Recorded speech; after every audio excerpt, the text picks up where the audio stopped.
So yun na nga, umabot na tayo ng 100 views sa Reels and sa YouTube Shorts. Ang natitira na lang is yung TikTok. Konti na lang, magwa 100 views na rin yung TikTok natin. Kaya yun yung inaantabayanan ko. So yun nga, di ba, 100 views tayo sa Reels.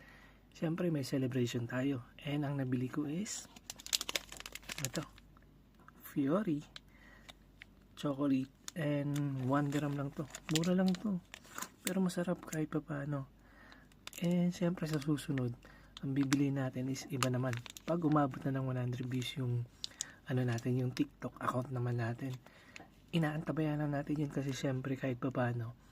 Konti na lang kasi yung mga ibang videos dun is nasa 90 plus na, kaya siguro mga konting push na lang pagbibigyan rin tayo ni TikTok. And pag dumating yung araw na yun, syempre bibili rin tayo ng iba.